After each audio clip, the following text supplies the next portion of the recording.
Mari jemaat yang dikasihi Tuhan, kita akan bersama-sama memperkatakan apa yang dimaksud dengan Pentakosta ketiga dan Mazmur 91. Apa yang dimaksud dengan Pentakosta ketiga? 1. Pentakosta ketiga adalah pencurahan Roh Kudus yang dahsyat di zaman ini, melebihi yang terjadi di Azusa Street. 2. Pentakosta ketiga akan mengakibatkan penuaian jiwa yang terbesar dan yang terakhir sebelum Tuhan Yesus datang kembali. 3. Pentakosta ketiga akan membangkitkan generasi Yeremia, yaitu anak-anak muda yang dipenuhi Roh Kudus, cinta mati-matian kepada Tuhan Yesus, tidak kompromi terhadap dosa, dan akan bergerak untuk memenangkan jiwa. 4. Pentakosta ketiga lahir di Indonesia dan bergerak ke bangsa-bangsa. Gerakan ini dari timur ke barat dan akan kembali ke Yerusalem. 5. Pentakosta ketiga akan memberikan kuasa untuk menyelesaikan amanat agung, dan setelah itu Tuhan Yesus akan datang kembali.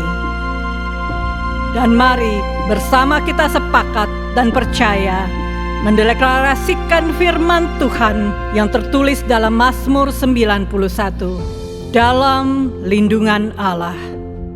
Orang yang duduk dalam lindungan yang maha tinggi dan bermalam dalam naungan yang maha kuasa akan berkata kepada Tuhan, tempat perlindunganku dan kubu pertahananku, Allahku yang kupercayai.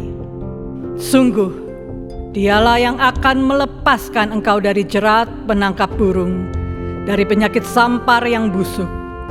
Dengan kepaknya ia akan menudungi engkau, di bawah sayapnya engkau akan berlindung.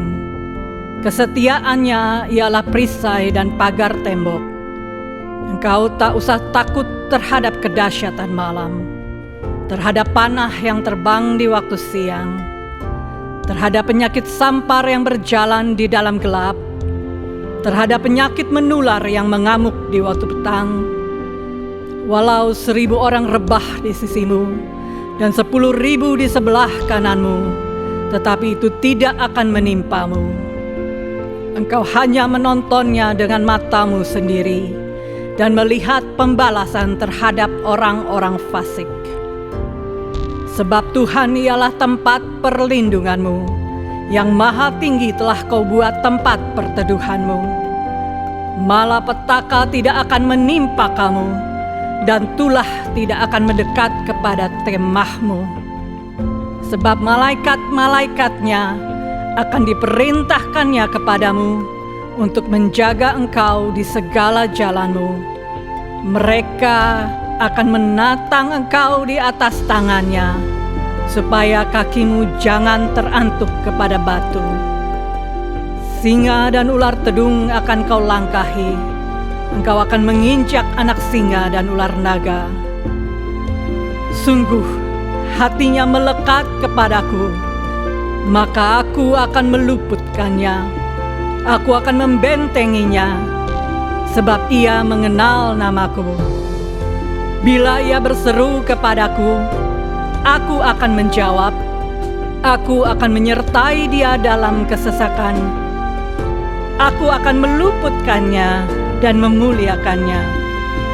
Dengan panjang umur akan kukenyangkan dia, dan akan kuperlihatkan kepadanya keselamatan daripadaku. Haleluya! Amin. Haleluya, haleluya. Puji nama Tuhan. Shalom. Shalom. Sekali lagi shalom. Shalom. Ada sukacita di rumah Tuhan hari ini. Amin. Saya mau lihat lambaian tangan berapa banyak yang semangat memuji menyembah Tuhan. Amin. Boleh kasih tepuk tangan yang terbaik buat Tuhan Yesus. Mari sambut Yesus dengan sukacita saudara. Kita bersatu di dalam doa. Bapa dalam surga, segala kemuliaan, hormat, syukur kami bawa ke hadapan tahta-Mu Tuhan Yesus. Kami bersyukur kalau kami boleh ada sampai hari ini, semua karena anugerah Tuhan. Bapa, hari ini kami buka hati kami Tuhan. Kami bawa yang terbaik, pujian kami, penyembahan kami, ucapan syukur kami hanya kepada-Mu Tuhan Yesus. Kami percaya Tuhan disenangkan setiap pujian penyembahan kami. Bertahtalah setiap pujian penyembahan kami Tuhan. Yang di dalam nama Tuhan Yesus kami siap memuji, kami siap menyembah. Haleluya. Amin. Sebab Engkau Allah kami yang setia Tuhan. Sekalipun kami dalam lembah kekelaman, tangan-Mu gak pernah terlambat menolong setiap kami Tuhan Yesus. Terima kasih Tuhan, terima kasih.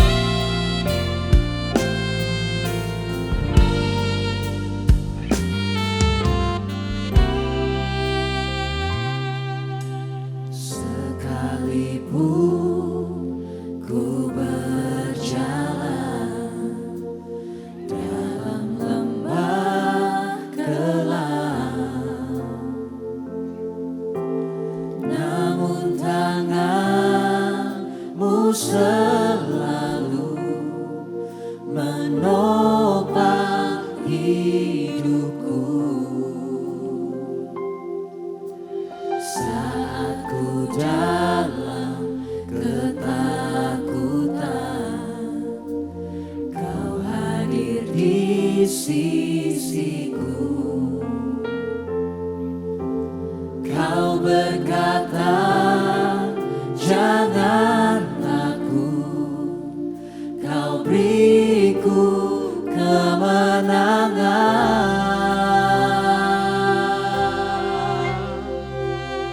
Kaulah Tuhan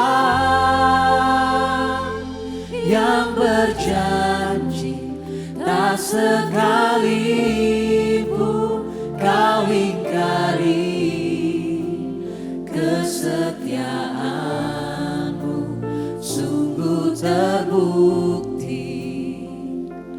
di sepanjang hidupku, untuk selamanya ku kan setia melayani, mengasihi-Mu. Tiada Tuhan seperti-Mu Yesus. Kau Allahku yang setia. Sebab Kau Allah kami yang begitu setia. Terima kasih Tuhan, terima kasih untuk kesetiaan-Mu dalam setiap musim hidup kami Tuhan.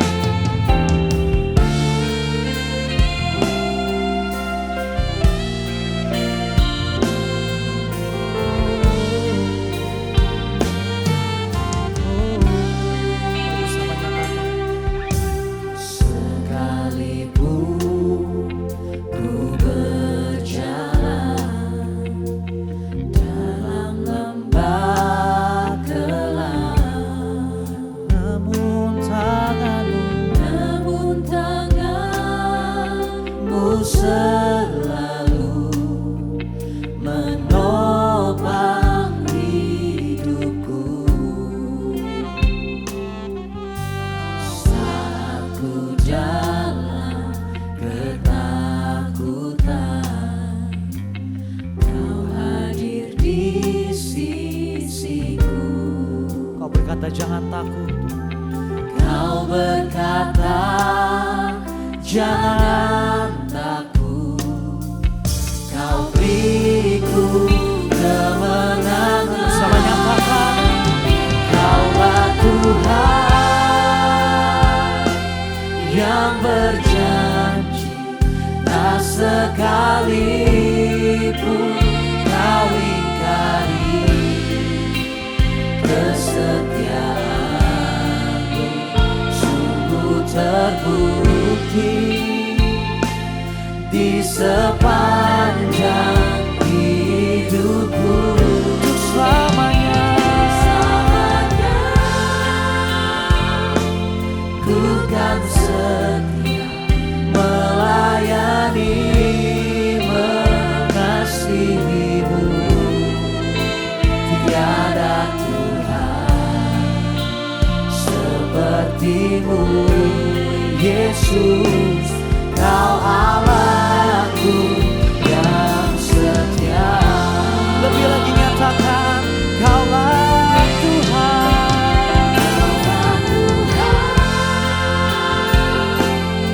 yang berjanji tak sekalipun kau ingkari.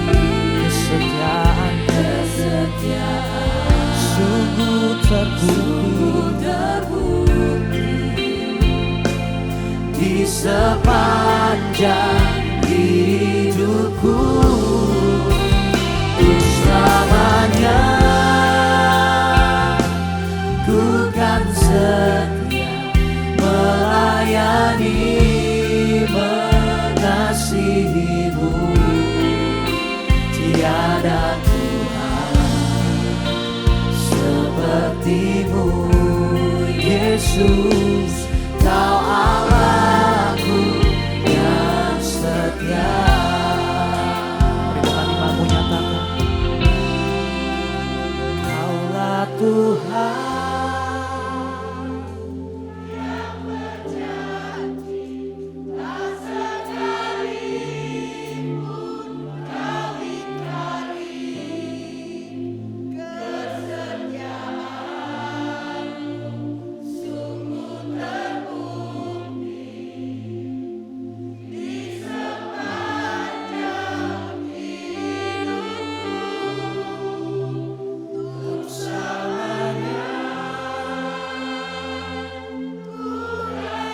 setia melayani, mengasihi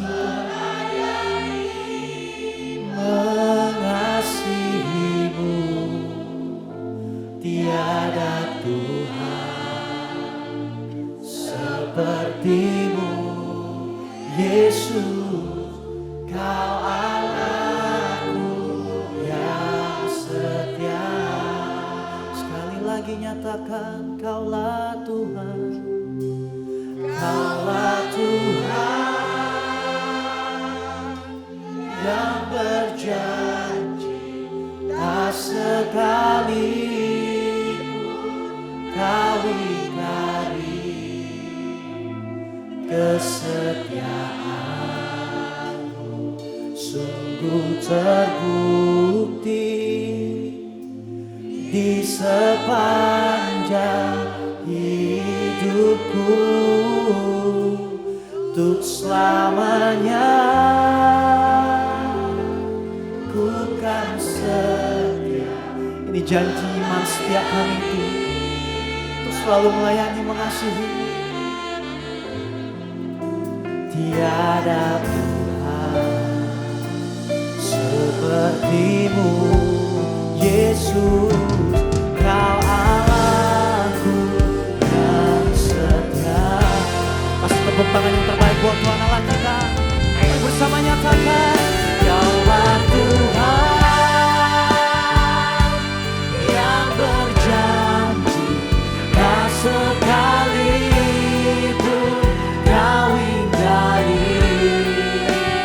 Kesetiaanmu sungguh terbukti di sepanjang hidupku, untuk selamanya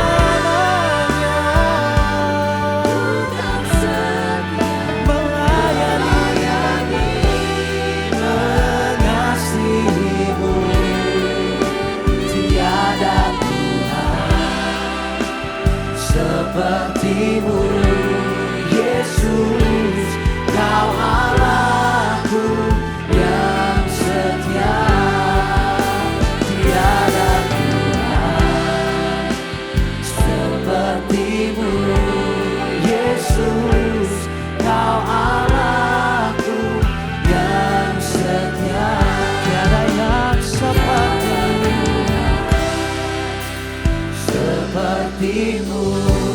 Yesus, Kau Allahku yang setia.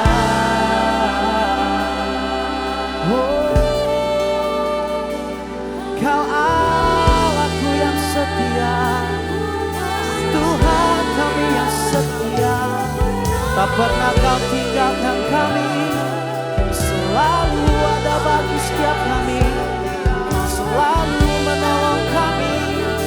Tak Kau biarkan kami terjatuh, tergeletak. Tangan-Mu tak pernah terlambat.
layak dipuji.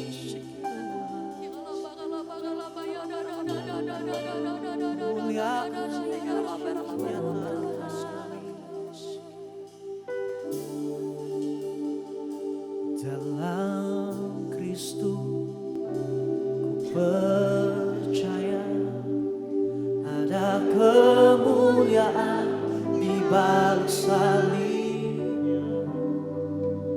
karena ku nyatakan kemenangan darimu, kekuatanku, harapanku dalam Kristus.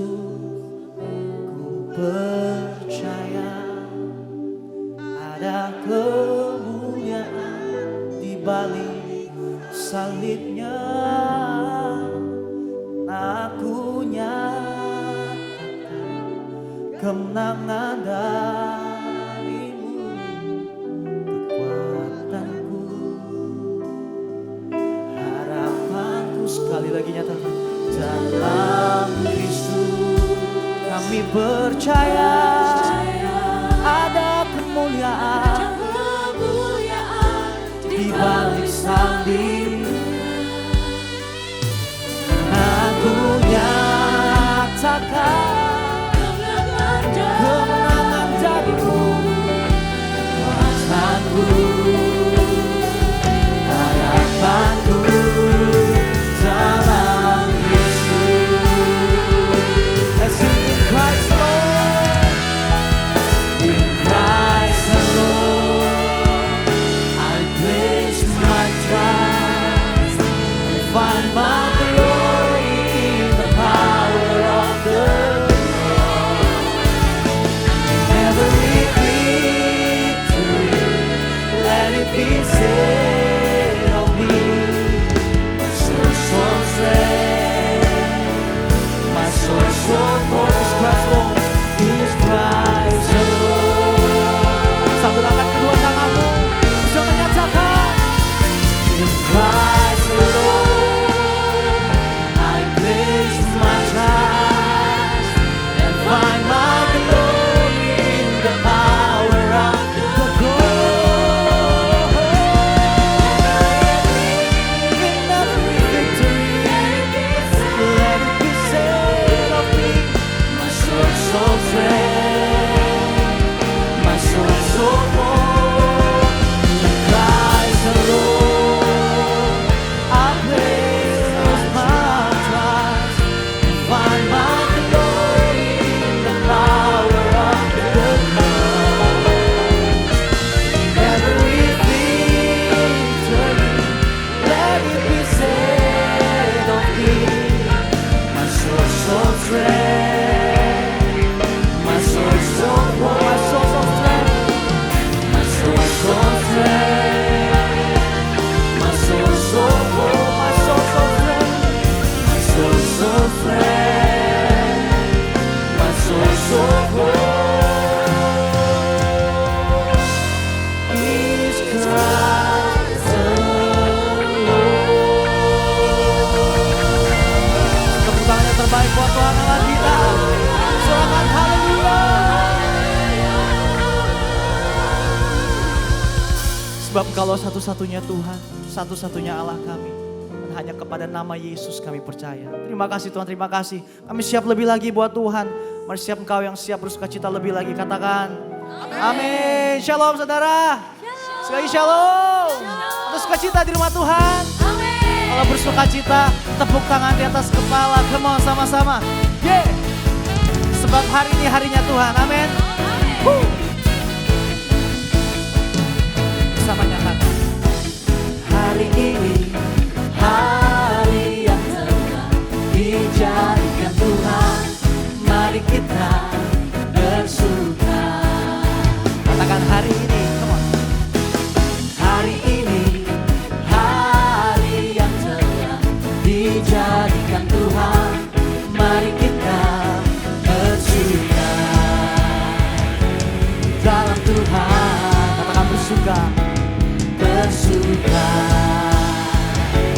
dalam Tuhan. Sambil angkat tanganmu, bisa tak katakan?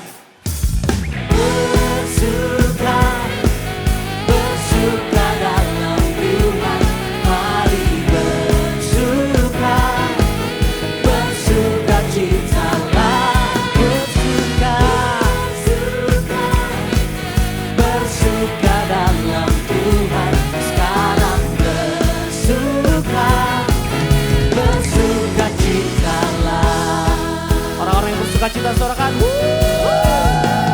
Haleluya. Hari ini, hari yang telah dijadikan Tuhan, mari kita bersuka. Hari ini, hari yang telah dijadikan Tuhan, mari kita bersuka. Katakan Dalam Tuhan, mari bersuka. bersuka. Dalam Tuhan, GBIPMJ sama-sama, come on. bersuka, bersuka dalam Tuhan.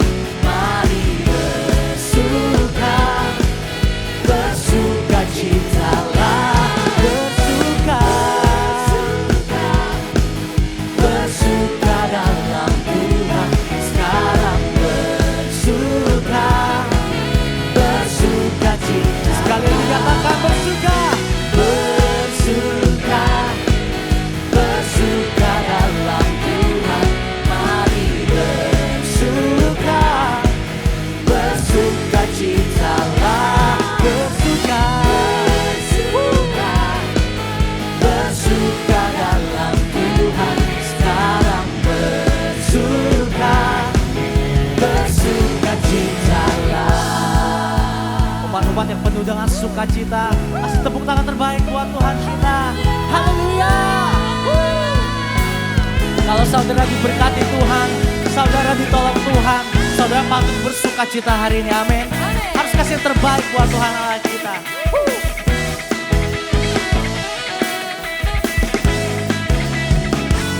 Mari GBIPMJ sama-sama katakan. Come on semuanya. Bersuka, bersuka dalam Tuhan. Mari bersuka, bersuka citalah. Oh, bersuka, bersuka dalam Tuhan. Sekarang bersuka, bersuka citalah. Bersuka, bersuka, bersuka dalam Tuhan. Mari bersuka, bersuka citalah. Lebih keras lagi bersuka. Bersuka, bersuka dalam Tuhan. Sekarang bersuka, bersuka citalah. Kasih suara yang terbaik buat Tuhan. Mari bersama nyatakan. One, two, three, four. Bersuka, bersuka dalam Tuhan. Mari bersuka,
Hanya Engkau nama Yesus, kota perlindungan kubu pertahanan, Allahku yang kupercaya.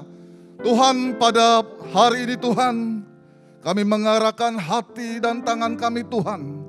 Kami mau menaikkan syafaat untuk bangsa kami Indonesia. Diberkatilah bangsa kami Indonesia, dari Sabang sampai Merauke, Miangas sampai Pulau Rote, dipenuhi oleh kemuliaan Tuhan. Dan kami percaya Tuhan, Indonesia pasti diberkati Tuhan. Indonesia dipulihkan akibat pandemi COVID-19, akibat krisis ekonomi global, akibat perang yang terjadi di mana-mana. Dan kami percaya Indonesia akan bangkit dan jadi pemenang. Tuhan, saat ini kami berdoa Tuhan, kalau dalam 9 bulan ke depan Tuhan, bangsa kami akan mengadakan pemilu secara langsung Tuhan, untuk memilih anggota legislatif dan eksekutif dari tingkat kabupaten, kota, dan provinsi serta pusat Tuhan. Kami percaya Tuhan, akan terpilih orang-orang yang takut akan Tuhan, yang memiliki integritas untuk memimpin bangsa ini. Dan kami percaya Tuhan, anak-anak Tuhan yang terbaik juga akan ditempatkan. Terima kasih Bapak, terima kasih. Tuhan, saat ini kami juga berdoa Tuhan, untuk Presiden kami Bapak Jokowi dan wakilnya Bapak Ma'ruf Amin. Kami percaya Tuhan, Engkau tolong hamba-hambamu Tuhan. Setiap keputusan strategis yang diambil, itu boleh berguna untuk kesejahteraan seluruh masyarakat bangsa kami Indonesia. Saat ini kami juga berdoa Tuhan, untuk gembala sidang kami Pak Niko Tuhan. Urapi hambamu Tuhan, pakai pelayanan yang Allah percayakan, khususnya sebagai pembawa pesan api Pentakosta ketiga, dari bangsa kami Indonesia hingga kepada bangsa-bangsa.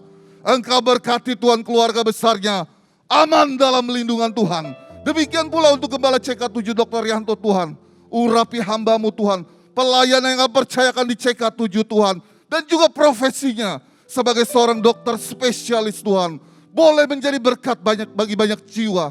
Kami percaya Tuhan, hambamu beserta keluarga besar aman dalam lindungan Tuhan. Dan saat ini kami berdoa untuk generasi Yeremia, generasi muda, generasi yang cinta Tuhan, yang tidak kompromi terhadap dosa. Bangkit atas TK7, bangkit atas gereja-gereja Tuhan yang ada di Indonesia. Dipakai Tuhan sebagai alat untuk penyelesaian amanat agung sampai kedatangan Tuhan yang kedua kali. Di dalam nama Tuhan Yesus, kami berdoa dan mengucap syukur. Haleluya, amin.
Dahsyat Engkau Tuhan, Pencipta segala yang ada, dulu sekarang sampai selamanya.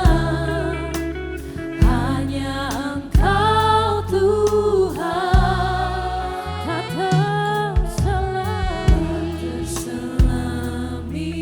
pikiranmu. Amin. Tak terukur panjang setiamu, dulu sekarang sampai selamanya. Hanya Engkau Tuhan, ku sembah Engkau Yesus. Hanya Engkau Allah di hidupku, tiada yang lain, hanya Kau, hanya Engkau Tuhan. Selamanya Kau tetap Allah, walau dunia semua bergoncang, tak tergoyahkan, Kau tetap Allah.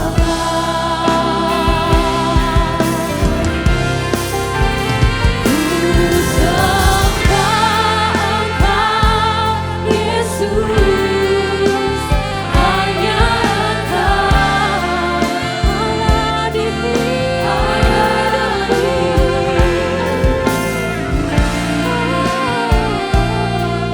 tiada yang lain, hanya Kau, hanya Engkau Tuhan. Selamanya Kau tetap Allah, walau dunia semua bergoncang,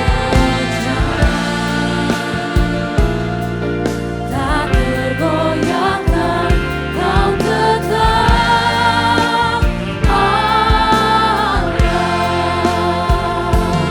Ini perkataan iman kita, saudara.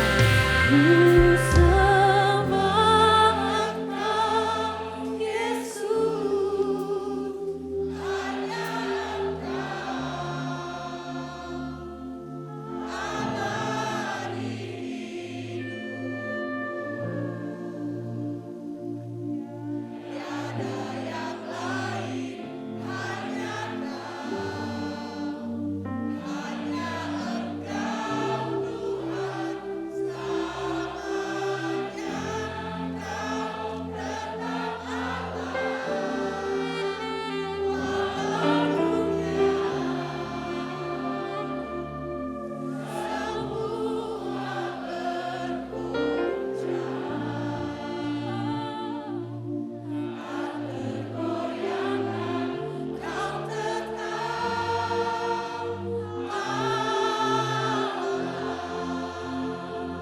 Hanya kami sembah Kau Tuhan.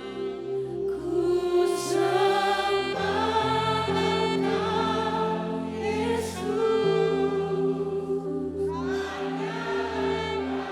Satu-satunya Allah.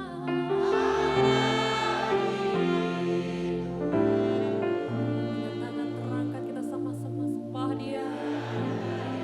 Tiada yang lain selain Engkau Tuhan.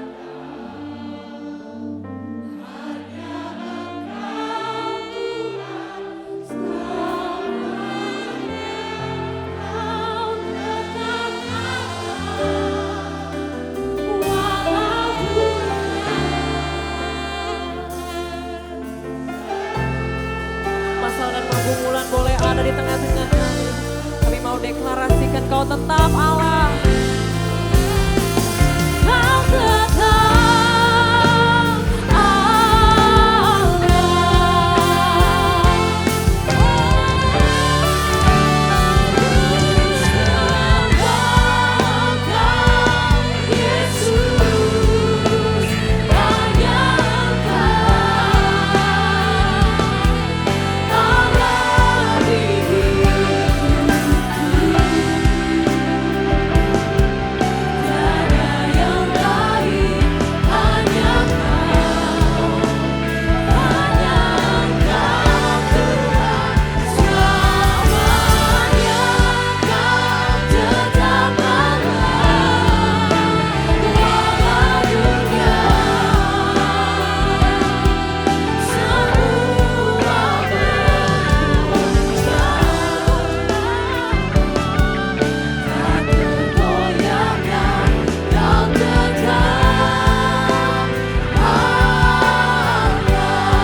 Shalom, saudara yang dikasihi Tuhan Yesus Kristus.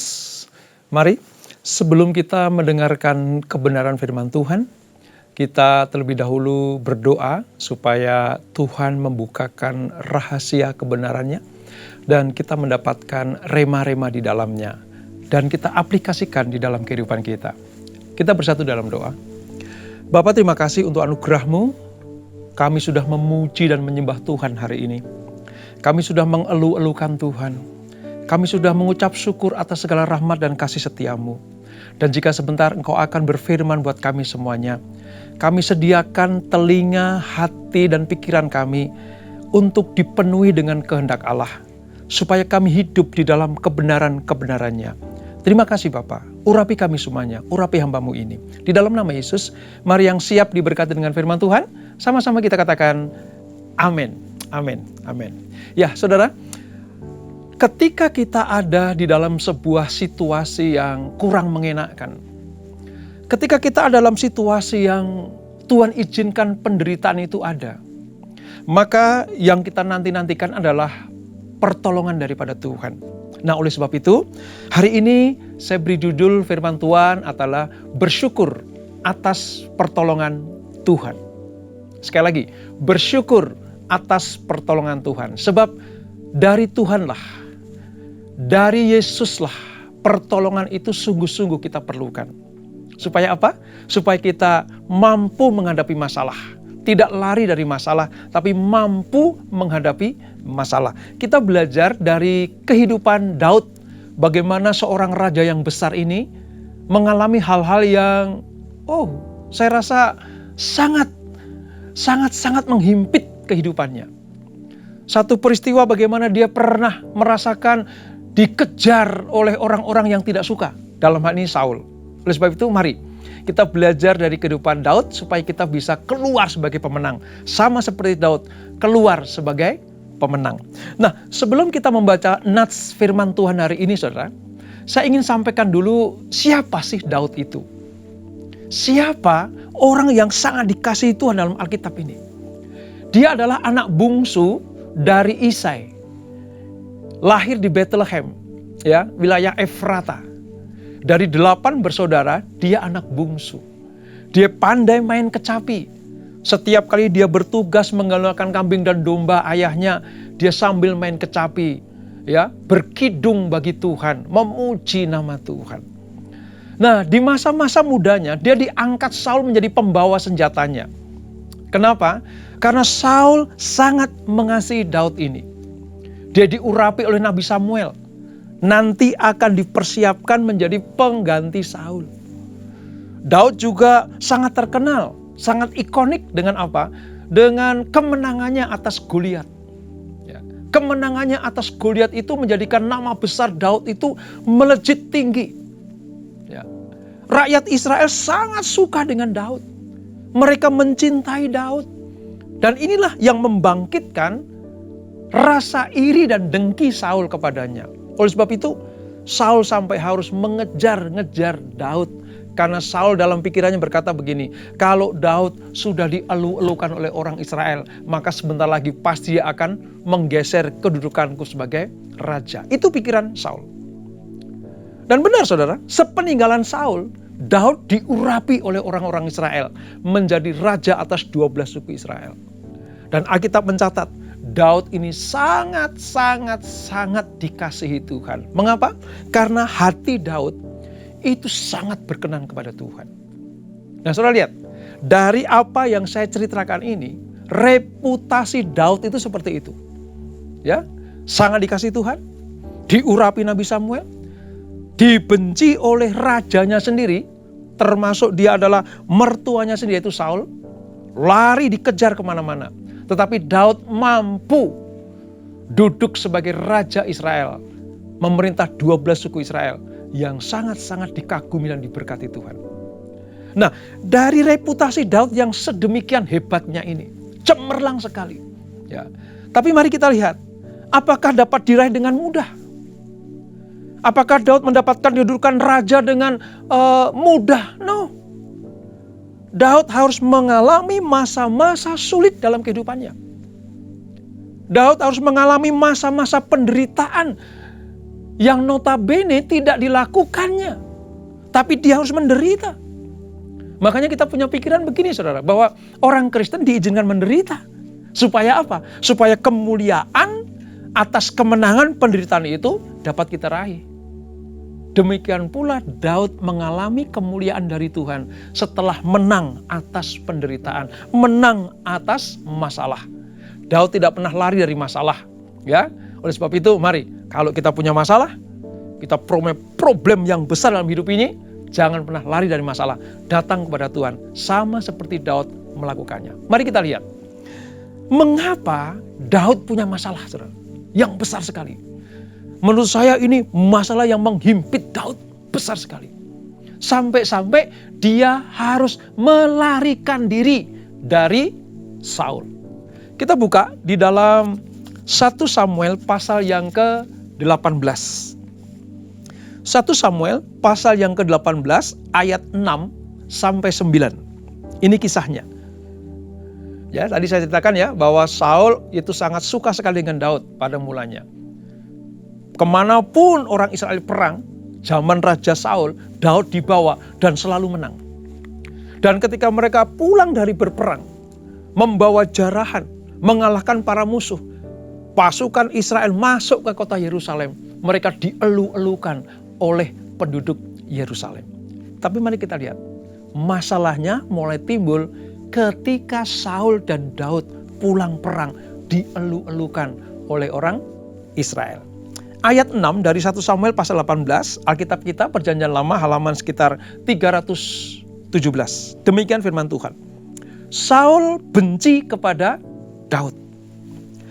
Tetapi pada waktu mereka pulang dari perang ini, ketika Daud kembali sesudah mengalahkan orang Filistin itu, keluarlah orang-orang perempuan dari segala kota Israel menyongsong Raja Saul sambil menyanyi dan menari-nari dengan memukul rebana, dengan bersukaria dan dengan membunyikan gerincing. Dan perempuan yang menari-nari itu menyanyi berbalas-balasan, katanya, Saul mengalahkan beribu-ribu musuh, tetapi Daud berlaksa-laksa. Lalu bangkitlah amarah Saul dengan sangat. Dan perkataan itu menyebalkan hatinya. Sebab pikirnya, kepada Daud diperhitungkan mereka berlaksa-laksa, tapi kepadaku diperhitungkannya beribu-ribu. Akhir-akhirnya jabatan raja itu pun jatuh kepadanya. Sejak hari itu, maka Saul selalu mendengki Daud. Saudara bisa lihat, ketika pasukan Israel menang perang, pulang ke Yerusalem, masuk kota, dielu-elukan. Mari ya, kita jeli melihatnya, saudara. Yang disongsong itu sebenarnya Saul. Karena rajanya Saul. Raja sekaligus panglima perangnya Saul. Jadi tidak ada alasan bagi Saul sakit hati kepada Daud, karena yang disongsong itu Saul sebenarnya. Cuman masalahnya timbul, kenapa? Karena syair nyanyian orang Israel berkata, Saul mengalahkan beribu-ribu, tetapi Daud berlaksa-laksa. Bedanya ribu dengan laksa itu begini. Kalau beribu-ribu ya 1.000, 2.000, 3.000 begitu. Tapi kalau berlaksa-laksa itu ribuan kali 10. Karena satu laksa itu 10.000. Jadi dalam hal ini Saul mengalahkan beribu-ribu, tetapi Daud berpuluh-puluh ribu. Inilah pangkal permasalahan perseteruan antara Saul dan Daud. Daud gak salah. Iri dan dengki, jealousy itu saudara, hanya ada di dalam hatinya Saul. Tetapi kebencian Saul membuat Daud hidupnya menderita, saudara. Kenapa? Karena sejak saat itu Saul mendengki Daud. Dan luar biasa, Daud tidak melawan. Daud tidak memberontak kepada Saul. Ingat, Daud juga panglima perangnya Saul. Dia punya batalion sendiri mungkin. Dia punya pengikut. Orang Israel sudah mengeluh-elukan, artinya kalau mau makar saja, kalau mau berontak kepada Saul saja, Daud bisa. Tapi itu tidak dilakukan oleh orang yang diurapi Tuhan itu. Apa yang dilakukan Daud, saudara? Dia tidak memberontak kepada Saul. Dia tidak makar untuk kedudukan Raja Saul pada waktu itu. Tapi yang dilakukan Daud adalah lari sementara dari Saul. Mari kita lihat. Di pasal yang ke-21, 1 Samuel 21. Ayatnya yang ke-10 sampai 15. Ya. Ayat 1 Samuel 21 ayat 10 sampai 15. Ceritanya Daud melarikan diri dan pergi ke kota Gat. Nah, kota Gat itu mana, saudara? Kota Gat itu sebenarnya tempat kelahiran Goliat. Itu musuh besar Israel. Mengapa Daud lari ke situ? Mengapa Daud sampai-sampai menyeberang masuk ke kota Gat? Notabene adalah tempat atau kerajaan musuh Israel. Itu tempat kelahiran Goliat, pasukan atau pahlawan Gat yang dikalahkan oleh Daud. Ya. Karena Daud punya pengertian ini, Saul tidak akan pernah mengejar dia kalau Daud tinggal di wilayah orang Filistin. Karena Gat itu wilayah Filistin. Jadi sebenarnya strateginya matang tuh Daud itu. Ya, nggak mungkin aku dikejar oleh Saul karena aku sekarang ngumpet bersembunyi di kota musuh besarnya Israel. Gitu. Jadi sebenarnya strategi Daud itu matang. Tapi mari kita lihat. Daud pikir kalau keluar dari masalah tapi pakai cara pikirannya sendiri. Itu sudah benar. Ternyata tidak. Mari kita lihat, saudara. Ayat yang ke-10 sampai ke-15 dari 1 Samuel 21. Daud di Gat. Kemudian bersiaplah Daud dan larilah ia pada hari itu juga dari Saul. Sampailah ia kepada Akis, raja kota Gat. Pegawai-pegawai Akis berkata kepada tuannya, "Bukankah ini Daud raja negeri itu? Bukankah tentang dia orang-orang menyanyi berbalas-balasan sambil menari-nari? Demikian, Saul mengalahkan beribu-ribu musuh, tapi Daud berlaksa-laksa." Rupa-rupanya, gema nyanyian orang Israel ketika menyambut Saul dan Daud itu sampai ke negeri seberang. Bahkan sampai ke kerajaan Gat. Yang pada waktu itu rajanya adalah Akis. Luar biasa bukan? Gemanya sampai ke situ. Ketika mendengar perkataan itu, pegawainya ngomong sama rajanya, "Ini Daud yang mengalahkan Goliat. Ini Daud yang mendapat kesambutan luar biasa." Lalu demi mendengar kata-kata itu, Daud sangat ketakutan, saudara. Apa yang terjadi? Mari kita lihat ayat 12. Daud memperhatikan perkataan itu dan dia menjadi takut sekali kepada Akis, raja kota Gat itu.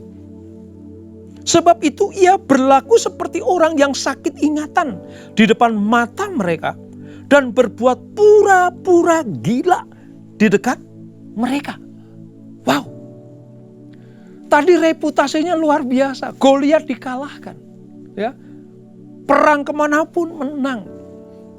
Tapi ketika dikejar-kejar Saul, rajanya yang iri dan dengki kepadanya, dia lari ke kota Gat. Sampai di kota Gat, dia dikenali sebagai Daud yang mengalahkan Goliat. Daud berpikir, wah mateng ini, mati aku. Keluar dari kejaran Saul, aku masuk ke mulut singanya Akis, raja kota Gat. Itu pikirnya, makanya dia mengambil jalan pintas. Karena takut sekali. Lalu apa saudara? Ayat 13 tadi berkata, dia pura-pura gila. Ya.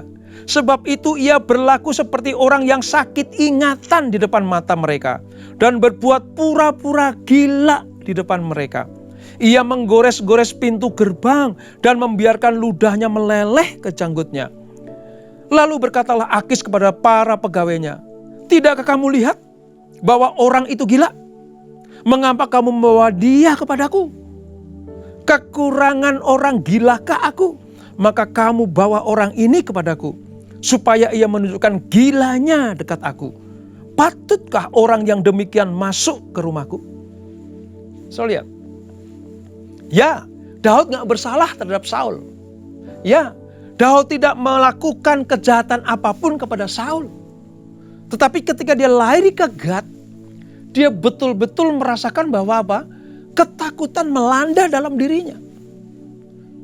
Keluar dari mulut singa, masuk ke mulut buaya. Kira-kira posisinya seperti itu. Ya. Daud mencari jalan keluarnya sendiri. Sampai-sampai dia berlaku tidak seperti umat pilihan. Kenapa? Di depan musuh. Saking takutnya, Daud pura-pura gila, tidak waras. Karena saking takutnya kepada Akis Raja Gad itu. Tapi puji Tuhan, saudara. Tuhan masih mengasihi Daud. Karena memang Daud dipersiapkan menjadi pengganti Saul. Sehingga apa? Tuhan bisa pakai Akis Raja Gad ini untuk betul-betul percaya bahwa Daud memang orang gila, saudara. Dan inilah cara Daud menyelesaikan masalah. Walaupun mempermalukan nama Tuhan. Tapi Tuhan masih memberikan kesempatan. Ayo Daud, lakukan yang benar. Aku beri kesempatan sekali lagi kepadamu. Untuk engkau bertobat. Dan lakukan hal yang terbaik. Supaya aku tampil sebagai penolong bagimu. Saudara, mengapa Daud mengalami ketakutan yang sampai dia pura-pura gila? Daud takut akibat tekanan hidup yang berat. Aku salah apa terhadap Saul? Dosa apa kepada rajaku? Sehingga dia mengejar-ngejar aku. Mengikhtiarkan kematianku. Saul pernah ingin menancapkan kepala Daud di dinding lewat tombaknya beberapa kali. Ketika dia lari dikejar. Dan ini menjadikan Daud mengalami tekanan hidup yang berat. Mengapa Daud mengalami rasa takut yang luar biasa? Karena khawatir. Itu sudah memuncak di dalam pikirannya. Mentok. Aku di depan Raja Akis, strategiku cuma satu, itu pura-pura gila. Hanya itu. Lari udah gak bisa. Di depan raja. Ya. Berusaha untuk menyelesaikan masalah dengan cara yang pakai pikiran waras sudah nggak bisa lagi. Ya sudah pura-pura gila saja. Bukankah banyak saudara ya orang-orang dunia ini kalau menghadapi masalah, tekanan berat ya, kekhawatiran sampai memuncak gitu, udah satu-satunya cara ya cuma pura-pura gila aja. Karena menurut hukum ya orang gila itu nggak bisa dijerat oleh hukum karena nggak waras gitu. Dan Daud pernah melakukannya hal seperti itu. Sekali lagi, mengapa Daud mengalami ketakutan? Yang pertama akibat tekanan yang kuat. Yang kedua, karena kekhawatiran yang memuncak tentang keselamatan nyawanya, hidupnya. Yang ketiga, dipojokkan oleh masalah. Tidak ada jalan keluar. Bagi Daud itu adalah tekanan yang luar biasa. Mari kita introspeksi dalam hidup kita. Pernahkah saudara mengalami hal seperti itu? Udah gak bisa lagi aku bertahan atas masalah ini. Terlalu berat bagiku. Aku gak sanggup lagi untuk menyelesaikannya. Aku gak sanggup lagi untuk menyelesaikan masalah yang sangat pelik ini. Lalu muncul kekhawatiran yang memuncak. Waduh, jangan-jangan aku mati ini. Jangan-jangan aku masuk penjara. Jangan-jangan aku dikejar-kejar orang berikhtiar untuk membunuh aku, menghilangkan nyawaku. Maka dalam keadaan terpojok, kadang kita berpikir pendek seperti Daud. Pura-pura gila. Atau lari dari masalah. Atau bahkan bunuh diri. Karena depresi, stres yang memuncak, menghasilkan depresi yang luar biasa. Tapi mari sekali lagi saudara, Daud masih punya pikiran waras di dalam hidupnya. Dia tidak bunuh diri. Dia tidak mencelakakan dirinya. Karena terbesit di dalam hatinya bahwa masih ada Tuhan. Ini kunci yang pertama.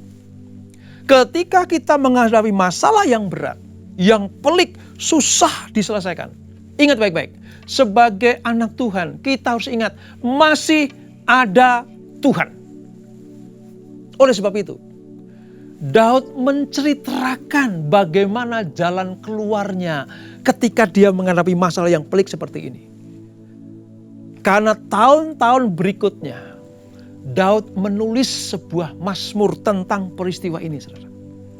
Jadi ada hubungan antara 1 Samuel pasal 18, 21, ya, 22 itu dengan Mazmur 34. Jadi kalau ada masalah yang sulit sekali sampai kita depresi, stres berat, nggak bisa menghadapinya, ya, jangan bunuh diri, jangan ambil tindakan yang bodoh. Tapi mari kita lihat, ingat masih ada Tuhan. Dan kesaksian Daud ini, saudara, biarlah menjadi peringatan buat kita semua dan menguatkan kita semua. Mari kita buka di dalam Mazmur 34. Sekali lagi ya, kalau menghadapi masalah yang berat, sulit dihadapi, ingat peristiwa Daud dan ingat Mazmur 34. Mazmur 34, Perjanjian Lama halaman sekitar 599. Saya akan bacakan buat kita semuanya ayat 1-3. Judulnya, Daud mengambil judul Dalam Perlindungan Tuhan. Dari Daud, pada waktu ia pura-pura tidak waras pikirannya di hadapan atau di depan Abimelek. Jadi Akis itu juga disebut sebagai Abimelek. Ya, sehingga ia diusir lalu pergi. Ayat 2. Aku hendak memuji Tuhan pada segala waktu. Puji-pujian kepadanya tetap di dalam mulutku. Karena Tuhan jiwaku bermegah, biarlah orang-orang yang rendah hati mendengarkan dan bersuka cita. Ya, ini. Lalu ayat yang keempat, perhatikan. Muliakanlah Tuhan bersama-sama dengan aku. Marilah kita bersama-sama memasyurkan namanya. Jadi, jalan keluar yang pertama tadi adalah ingat masih ada Tuhan. Sebab apa? Sebab Tuhanlah yang menjadi satu-satunya penolong bagi Daud pada waktu itu. Dan kita percaya, kalau kita punya masalah seperti Daud, satu-satunya penolong yang sejati hanya kepada Tuhan. Tadi dikatakan ada kata-kata ini, karena Tuhan. Karena Tuhan. Daud lepas dari masalah, lepas dari penderitaan, lepas dari problem yang sangat berat dalam hidupnya. Semata-mata karena Tuhan. Jadi jangan lari kemana-mana. Jangan seperti Daud lari ke Akis, Raja Akis atau ke Gat. Tapi larilah di kaki Tuhan. Maka kita akan mendapatkan kemenangan demi kemenangan. Mungkin masalah belum selesai. Karena Daud pun masih dikejar-kejar oleh Saul. Tapi kalau kita lari kepada Tuhan, Tuhan akan memberikan jalan keluar kepada kita. Ya, bukan jalan keluar yang memalukan seperti Daud yang pura-pura gila di depan Raja Akis, tapi jalan yang mendatangkan kemuliaan. Saudara tahu, Mazmur 34 ini merupakan suatu lantunan syukur Daud kepada Tuhan. Ini nyanyian pengajaran dari Daud kepada kita semuanya. Bahwa kita bisa menikmati pertolongannya. Kita bisa mendapatkan pertolongan dari Tuhan. Kalau kita dekat dengan Dia. Masa-masa sulit dapat kita hadapi. Masa-masa yang tidak mengenakan dapat kita lalui. Gunung-gunung masalah dapat kita ratakan. Sebab kita dekat dengan Tuhan. Oleh sebab itu, hal yang kedua, selain masih ingat kepada Tuhan bahwa masih ada Tuhan, dekatlah kepada Tuhan. Amin, saudara. Yang ketiga, selain dekat kepada Tuhan, carilah Dia. Kalau ada masalah, karena kita sudah dekat dengan Tuhan, jangan cari yang lain, tapi cari Tuhan. Lihat ayat yang keempat, saudara. Ya, aku telah mencari Tuhan. Kalau di Alkitab buku itu ayat yang kelima. Karena Mazmur kadang ayatnya itu ayat 5 jadi ayat 4, ya ayat 4 jadi ayat 5 begitu. Ya. Kalau di buku ayat yang kelima. Aku telah mencari Tuhan, lalu Ia menjawab aku dan melepaskan aku dari segala kegentaranku. Dia gentar menghadapi Raja Akis. Tapi begitu dia masih ingat ada Tuhan, dia cari. Dia cari Tuhan. Sebab hanya Tuhanlah yang membuat Daud itu menang atas masalahnya. Hanya dengan mencari Tuhan, maka Tuhan bersegera mau ditemui. Sebab Tuhan mau melepaskan kita dari rasa kegentaran kita. Ini Alkitab luar biasa firman ini, saudara. Ya, cari Tuhan. Cari Tuhan dan cari Tuhan. Maka Tuhan akan memberikan jalan keluar buat kita semuanya. Yang keempat, ya, selain mencari Tuhan, yang keempat adalah berteriak kepada Tuhan. Ayat yang ke-16. Kalau di Alkitab itu ayat 16, ya. Perhatikan baik-baik. Ayat 16 bilang begini. Mata Tuhan tertuju kepada orang-orang benar dan telinganya kepada teriak mereka minta tolong. Ketika kita menghadapi masalah, kita sadar bahwa hanya Tuhanlah yang mampu menolong kita. Kita cari Dia, kita dekat dengan Dia. Dan setelah temukan Tuhan, teriak. Kata teriak itu artinya mengungkapkan isi hatimu kepada Tuhan. Mengungkapkan masalahmu kepada Tuhan. Mengakui bahwa aku tidak sanggup. Hanya Tuhan yang sanggup menolong aku. Hanya Tuhan yang mampu mengeluarkan aku dari rasa ketakutanku ini. Hanya Tuhan yang sanggup membuat aku keluar dari masa-masa stres dan depresiku ini. Teriak sama Tuhan. Pakai bahasamu, pakai bahasa kita sendiri. Apa masalahnya? Berserulah dan teriak kepada Tuhan. Saudara tahu? Ketika kita hidup di dalam firman kebenaran Allah ini, maka Tuhan akan membimbing anak-anaknya. Selalu ada masalah kok, saudara. Siapa sih ini gak punya masalah? Ya, semua.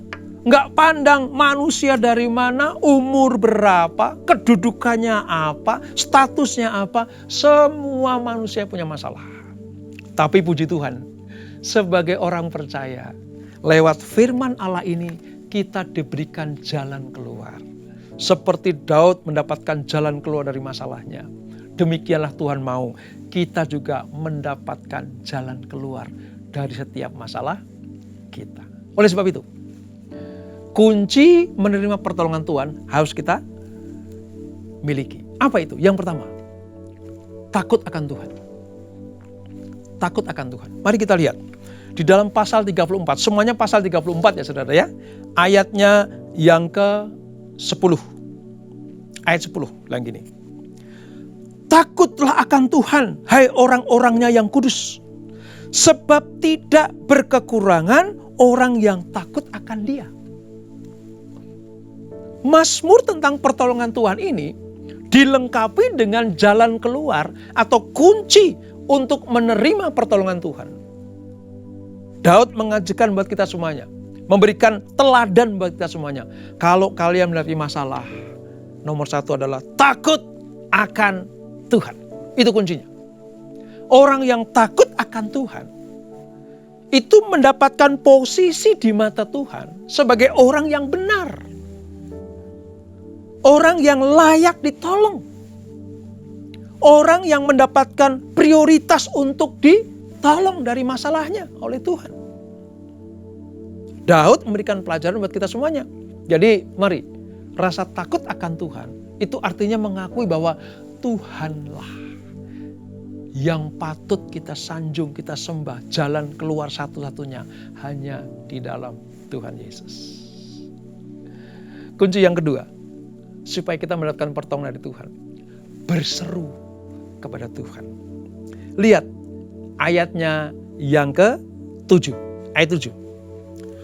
Orang yang tertindas ini, Daud sedang ngomong tentang dirinya sendiri kepada kita semuanya. Waktu itu kepada bangsa Israel. Tapi hari ini buat kita semuanya.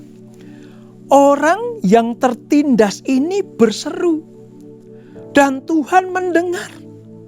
Ia menyelamatkan dia dari segala kesesakannya. Orang yang tertindas ini, ya, Daud ini terlepas dari masalah karena berseru kepada Tuhan. Sebab kalau kita berseru kepada Tuhan, Tuhan mendengar. Dan Dia akan menyelamatkan kita dari segala kesesakan. Wow. Bukankah tadi Daud merasa sesak hatinya? khawatir yang memuncak, terpojok, terpepet oleh karena masalah. Dan dia memberikan jalan keluar buat kita semuanya. Kuncinya apa? Selain takut akan Tuhan, berserulah kepada Tuhan. Dan yang ketiga, yang terakhir saudara. Mari kita lihat. Bertekad untuk hidup benar. Bertekad untuk hidup benar. Mari kita lihat ayatnya yang ke-15. Ayat 15. Ya. Jauhilah yang jahat dan lakukanlah yang baik. Carilah perdamaian dan berusahalah mendapatkannya. Jadi Daud memberikan kunci ini kepada kita supaya apa? Kita keluar dari masalah. Yang ketiga adalah hidup benar. Tekadnya hidup benar. Nah, mari kita lihat saudara. Mengapa Daud sampai bisa memberikan nasihat ini kepada kita supaya kita hidup benar? Yang pertama, Daud sudah melakukannya. Apa itu? Tidak membalas kejahatan dengan kejahatan. Tadi saya katakan, Saul sangat membenci Daud tanpa alasan. Ya. Saul tidak punya pijakan sebenarnya untuk membenci Daud. Sebab Daud berperang untuk Israel kok, untuk rajanya, untuk Saul sendiri. Daud mengalahkan Goliat supaya apa? Israel tidak ditindas oleh orang Filistin. Sebab ada perjanjian kalau sampai Israel kalah sama orang Filistin, Goliat mampu mengalahkan jagoan Israel, maka Israel akan menjadi budak orang Filistin. Dan saudara tahu, Daud melepaskan ancaman perbudakan ini, ya, supaya Israel tidak diperbudak orang Filistin, maka Goliat dikalahkan. Kurang berjasa apa Daud kepada Saul dan Israel? Tapi mengapa Saul sangat membenci? Ya tadi, hanya karena syair nyanyian itu. Dan sekalipun demikian, Daud menjaga hatinya tetap benar. Bertekad hidup benar. Sebab orang yang hidup benar, ya, tidak melakukan kejahatan, tidak membalas kejahatan dengan kejahatan. Ya. Dia selalu melakukan yang baik, mencari perdamaian. Daud tidak berusaha untuk membunuh balik Saul. Punya kesempatan loh saudara. Punya kesempatan. Tapi tidak dilakukan. Kenapa? Karena Daud menjaga hatinya supaya tetap benar di hadapan Tuhan. Jadi kunci menerima pertolongan Tuhan selain takut akan Tuhan, berseru-seru kepada Tuhan, memiliki tekad untuk hidup benar. Maka apa yang kita alami, penderitaan-penderitaan yang Tuhan izinkan ada di depan kita, itu dapat kita kalahkan. Kita akan tampil sebagai pemenang. Ya, jangan lakukan hal-hal yang tidak benar. Jangan lakukan hal-hal yang melenceng dari kebenaran firman Tuhan. Jangan lari ke gat. Artinya apa? Mencari pelindungan di dunia sana. Mencari jalan keluar dengan cara merusak dirinya. Seperti Daud pura-pura gila. Itu sebenarnya kan merusak dirinya. Dan merusak kebesaran nama Allah. Saya punya pikiran begini, seandainya Daud tidak lari ke Akis, tidak lari ke Gat, seandainya Daud tidak punya pikiran, aku ke Filistin supaya Saul tidak mengejar aku. Ya, memang Saul tidak mengejar, tapi di Filistin, di Gat, di depan Raja Akis, Daud mempermalukan nama Tuhan. Pelajaran yang sangat berharga dan penting ini, Daud utarakan, ceritakan buat kita semuanya. Kalau bisa ngomong sebenarnya Daud nanti, jangan lakukan seperti apa yang lakukan ketika aku berpura-pura gila di depan Raja Akis, orang Gat itu. Jadi sekali lagi ya, mari pertolongan hanya datang dari Tuhan, berseru-seru kepada Dia, takut akan Tuhan, dan bertekad untuk hidup benar. Maka kita pun akan mendapatkan pertolongan yang sempurna dari Tuhan. Dengarkan kalimat ini saudara. Allah tidak pernah tertarik merubah masalah kita. Tetapi Allah lebih tertarik merubah diri kita. Supaya kita memiliki pandangan seperti Allah memandang terhadap masalah itu. Pandangan manusia sempit. Pandangan manusia sangat sempit. Tapi Allah yang di tempat maha tinggi memiliki pandangan yang sangat luas. Dia maha kuasa, maha tahu, maha melihat. Jadi kalau punya masalah, jangan lewat pakai pandangan kita yang sempit, tapi kita berseru kepada Allah yang memiliki pandangan yang luas, supaya kita keluar dan tampil sebagai pemenang. Oleh sebab itu, cari Tuhan, supaya kita mendapatkan pertolongannya. Jangan lari kepada apapun juga, sebab kita orang percaya hanya beriman kepada Tuhan Yesus Kristus. Kita bersatu dalam doa. Bapa, terima kasih. Engkau sudah memberikan sebuah pelajaran yang luar biasa untuk kami semuanya. Bagaimana kehidupan Daud ketika dibenci oleh Saul. Terpaksa dia harus lari ke Gat, ke Raja Akis. Pikir Daud dia akan mendapatkan pertolongan di sana. Ternyata tidak. Malah dia mengalami depresi yang luar biasa. Rasa khawatir yang memuncak. Karena dipojokkan oleh masalah. Keluar dari mulut singa, masuk ke mulut buaya. Keluar dari ancaman Saul, sekarang dia mendapatkan ancaman dari orang Gat. Karena orang Gat masih sakit hati sebab Goliat jagoannya dikalahkan oleh Daud. Namun apa yang terjadi? Luar biasanya Tuhan. Daud pernah mendengarkan firman Tuhan. Daud pernah punya pengalaman dengan Tuhan. Maka akal sehatnya kembali dan dia mengingat Tuhan. Daud ingat akan Tuhan yang mengasihinya sebagai gembala yang baik. Sampai-sampai ketika Daud keluar dari masalah, dia menulis Mazmur yang luar biasa, yaitu Mazmur 34. Dia mengaku bahwa di dalam Tuhanlah ada perlindungan. Di dalam Tuhan adalah pertolongan. Di dalam Tuhanlah ada jalan keluar. Oleh sebab itu, biarlah kami meneladani Daud bagaimana cara yang benar untuk keluar dari masalah. Berseru kepada Tuhan, mencari wajah Tuhan, takut akan Tuhan, hidup dalam kebenaran, dan tidak membalas kejahatan dengan kejahatan, menjaga sikap hatinya supaya pertolongan Tuhan itu dapat kami raih. Engkau melihat anak-anakmu, apapun masalah mereka, entah kesehatan, entahlah masalah bisnis pekerjaan, atau masalah keluarga, masalah pelayanan, apapun yang anak-anakmu hadapi saat ini, aku percaya Engkau sanggup menolong mereka.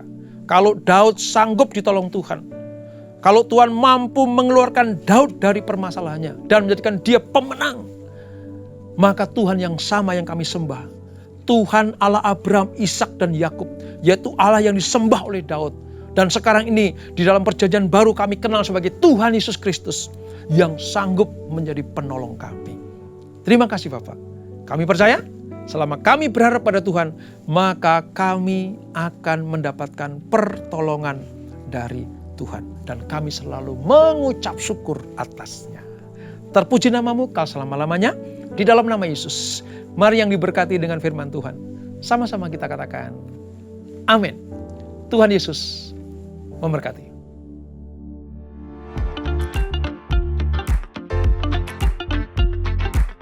Shalom, Gembala dan seluruh pengerja CK7 serta jemaat Tuhan mengucapkan terima kasih kepada Pendeta Robertus Purwadi SSPD yang telah memberkati kita semua melalui penyampaian pesan firman Tuhan pada hari ini. Tuhan Yesus memberkati Bapa dan keluarga berlimpah-limpah. Amin. Berikut kami sampaikan beberapa pengumuman. Ibadah Minggu via live streaming hari Minggu 4 Juni 2023 pukul 7, 9, 11.30, 14, dan 16.30 waktu Indonesia Barat akan dilayani oleh Pendeta Rubin Ong. Ibadah tayang ulang atau rerun yang dilakukan secara onsite untuk ibadah Mandarin Service, 2 PM yang Professional and Couple Service, 316 Youth English Ministry, ibadah Junior Church, serta King's Kid, ibadah anak berkebutuhan khusus di channel YouTube GBI PRJ CK7. Untuk persembahan umum, kolekte, perpuluhan jemaat, ucapan syukur, dan lain-lain dapat dilakukan melalui e-banking, mobile banking, ATM maupun online di website ke rekening persembahan CK7, BCA Cabang Tamrin dengan nomor akun 206-333-8222 atas nama GBI PRJ. Ibadah onsite Minggu tanggal 4 Juni 2023 diadakan di GBI PRJ pukul 7, 9, 11.30, dan 16.30 waktu Indonesia Barat, dilayani oleh Evangelis Jinda Darmawan. GBI Interkon pukul 7, 9, dan 11 waktu Indonesia Barat dilayani oleh Evangelis Lili Sulistyo. Pukul 16.30 waktu Indonesia Barat dilayani oleh Pastor Randy Junaidi BSC. GBI Alam Sutra Mall pukul 9 dan 11 waktu Indonesia Barat dilayani oleh PDP Tirsa Juliana Wibowo. Pukul 13 waktu Indonesia Barat dilayani oleh PDP Juan Alexander Lesmana Bekom. Pukul 15 dan 17 waktu Indonesia Barat dilayani oleh PDM Teresia Cynthia Tirta Dereja SH. GBI PRJ Pluit pukul 9 dan 11 waktu Indonesia Barat dilayani oleh Bapak Haryanto Hadikusumo. Pukul 13 waktu Indonesia Barat dilayani oleh PDP Tirsa Juliana Wibowo. GBI PRJ Mandarin pukul 9 waktu Indonesia Barat dilayani oleh PDP Radi Chandra. GBI HCR pukul 9 waktu Indonesia Barat dilayani oleh Pastor Randy Junaidi BSC. GBI St. Moritz pukul 9 dan 11 waktu Indonesia Barat dilayani oleh Pendeta Dr. Andes Markus Simanjuntak MTH. Pukul 13, 15, dan 17 waktu Indonesia Barat dilayani oleh PDP Suditandi. Ibadah Raya Onsite di atas disertai juga dengan ibadah pemuda dan anak secara onsite. Sehubungan dengan libur nasional Hari Lahir Pancasila pada hari Kamis 1 Juni 2023, maka diinformasikan untuk doa fajar, menara doa, kul, serta Bible study diliburkan dan aktif kembali pada hari Jumat depan tanggal 2 Juni 2023. Untuk info kesempatan melayani, bergabung di GBA atau Gemar Baca Alkitab, That's for Life Indonesia, pendaftaran baptisan selam, Bible study, pemberkatan nikah, dan lain-lain, dapat dilihat di website www.gbiprj.org atau follow Instagram @gbiprj. Sekian pengumuman pada hari ini. Terima kasih atas perhatian Bapak Ibu sekalian. Tuhan Yesus memberkati. Terimalah berkat yang berlimpah-limpah dari Allah Bapa, kasih karunia di dalam anaknya yang tunggal, Yesus Kristus, persekutuan yang manis dengan Roh Kudus menyertai kita mulai saat ini, sampai Tuhan Yesus datang kembali untuk kedua kalinya, menjemput kita di awan-awan yang permai, bahkan untuk selama-lamanya. Semua yang percaya katakan, amin. Tuhan memberkati saudara-saudara sekalian, and God bless you all. Shalom saudara, saya percaya hari ini kita semua dalam keadaan yang baik dan luar biasa. Voice of Pentecost kali ini akan mempelajari bahwa baptisan Roh Kudus itu sangat penting. Jika kita berbicara tentang identitas insan Pentakosta, maka pengajaran yang paling sentral adalah baptisan Roh Kudus. Ini merupakan hal yang menarik dan juga sangat penting untuk disimak. Karena baptisan Roh Kudus bukan saja sangat penting bagi pertumbuhan iman kita, tetapi juga sangat penting untuk menggenapi amanat agung Tuhan Yesus. Dalam pengakuan iman GBI, disebutkan bahwa baptisan Roh Kudus adalah karunia Tuhan untuk semua orang yang telah disucikan hatinya. Tanda awal baptisan Roh Kudus adalah berkata-kata dengan bahasa roh sebagaimana diilhamkan oleh Roh Kudus. Baptisan Roh Kudus yang dimaksud adalah pengalaman dipenuhi oleh Roh Kudus setelah seseorang lahir baru atau menerima keselamatan seperti yang dialami oleh para murid-murid Yesus. Berbahasa roh adalah tanda awal seseorang dibaptis Roh Kudus. Ini adalah pemberian dari Bapa kepada setiap orang yang percaya yang mau dan membuka hatinya. Kenapa penting untuk orang percaya mengalami baptisan Roh Kudus? Karena ada dua manfaat utama yang dapat dirasakan, yaitu yang pertama, kita akan hidup semakin intim dengan Bapa dan menjadi kuat di dalam Dia. Bahasa roh adalah pemberian dari Bapa agar kita bisa lebih intim di dalam persekutuan dengannya. Di dalam Roma 8 ayat 26, Paulus berkata bahwa roh membantu di dalam kelemahan kita berdoa. Ketika kita berdoa dengan akal budi, mungkin ada hal-hal yang tidak terucap atau keluhan-keluhan yang tidak tersampaikan. Nah, berbahasa roh mengeluarkan keluhan-keluhan terdalam kepada Bapa secara langsung. Bukankah ini sebuah persekutuan yang indah? Berbahasa roh juga penting di dalam membangun kekuatan rohani kita. Di dalam 1 Korintus 14 ayat 4 dikatakan, siapa yang berkata-kata dengan bahasa roh, ia membangun dirinya sendiri. Berbahasa roh itu seperti membangun kekuatan rohani dari dalam, membangun iman kita. Kalau iman kita kuat, rohani kita kokoh dari dalam, maka serangan dan tekanan apapun dari luar akan sanggup kita hadapi. Seperti Paulus yang mengalami banyak tekanan dan penderitaan di dalam melayani Tuhan. Dia pernah 5 kali disesah orang Yahudi, 3 kali didera, 1 kali dilempari batu. 3 kali mengalami kapal karam bahkan terkatung-katung di lautan. Bagaimana dia bisa kuat menghadapi itu semua? Saya percaya kehidupannya yang intim dengan Roh Kudus memberikan kekuatan dari dalam untuk terus melayani. Manfaat berbahasa roh yang kedua, kita mendapatkan kuasa serta keberanian untuk menginjil dan menyelesaikan amanat agung. Dalam kitab Kisah Para Rasul, ada pola yang berulang-ulang terlihat. Orang yang dipenuhi Roh Kudus diberi keberanian untuk menginjil. Dalam Kisah Para Rasul 4 ayat 8, tertulis, Petrus dalam kepenuhan Roh Kudus bersaksi dengan berani mengenai Yesus. Apa respon orang Saduki?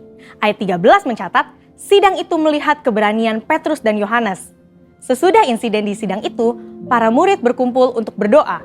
Dan Kisah Para Rasul 4 ayat 31 mencatat, mereka semua penuh dengan Roh Kudus, lalu mereka memberitakan firman Allah dengan berani. Wow, para murid yang dipenuhi Roh Kudus bukan saja diberi kuasa untuk melakukan tanda dan mujizat, tetapi diberi keberanian untuk memberitakan firman Allah. Keberanian dari Roh Kuduslah yang kita perlukan untuk menyelesaikan amanat agung di era Pentakosta ketiga ini. Roh Kudus punya kuasa yang besar dalam hidup kita. Yesus sendiri memberi peringatan keras kepada mereka yang menghujat Roh Kudus di Matius 12 ayat 32. Kata menghujat di sini memiliki arti sempit dan arti luas. Dalam arti sempit, orang-orang ini digambarkan sebagai mereka yang tidak percaya kepada kuasa Roh Kudus, sehingga di dalam hidupnya kerap merendahkan dengan kata-kata dan perbuatan. Arti luas dari menghujat adalah saat seseorang menolak karya Roh Kudus dalam hidupnya.